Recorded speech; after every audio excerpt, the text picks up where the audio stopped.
রাতের কোলে যখন বিধ্বস্ত গাজার মানুষ একটু ঘুমাতে চায়, তখন আকাশের বুকে ভেসে ওঠে যুদ্ধবিমানের গর্জন।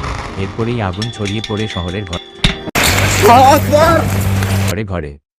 এই বীভৎস চিত্র যেন গাজার প্রত্যেক দিনের বাস্তবতা। শনিবার ভোর থেকে শুরু হওয়া ইসরায়েলি হামলায় নিহত হয়েছেন অন্তত 15 জন ফিলিস্তিনি, আহত আরও অনেকে। অব্যাহত বোমা বর্ষণের পাশাপাশি এবার শুরু হয়েছে পূর্ণাঙ্গ স্থল অভিযান। রাফা, খান ইউনিস, বেইত হানুন, বেইত লাহের মতো গুরুত্বপূর্ণ এলাকাগুলোর দখল নিচ্ছে ইসরায়েলি সেনারা। খান ইউনিসের কাতাওয়া শরণার্থী শিবিরে এক দাতব্য খাদ্য বিতরণ কেন্দ্রে ড্রোন হামলায় নিহত হয় 3 জন। একই এলাকার একটি অ্যাপার্টমেন্টে হামলায় এক ব্যক্তি নিহত হন, আহত হন তার স্ত্রী ও সন্তান। গাজা সিটির আল জায়তুন এলাকায় কামানের গোলায় প্রাণ যায় এক তরুণী। সুজাইয়ায় আবু আত্তা পরিবারের বাড়িতে বোমা হামলায় হতাহত হয় আরও অনেকে।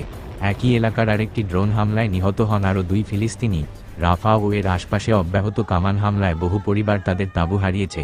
গাজার স্বাস্থ্য মন্ত্রণালয়ের তথ্য অনুযায়ী গত 24 ঘণ্টায় 60 জন নিহত এবং 162 জন আহত হয়েছে।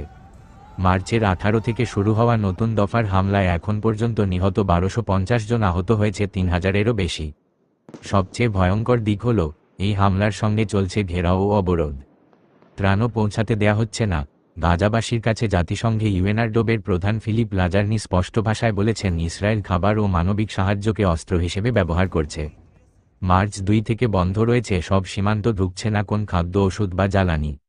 এই নিষ্ঠুর অবরোধের কারণে পুরো গাজা আজ এক মানবিক দুর্যোগের মুখে। বাঁচার আশায় মানুষের কান্না আকাশ ছুঁয়ে যাচ্ছে।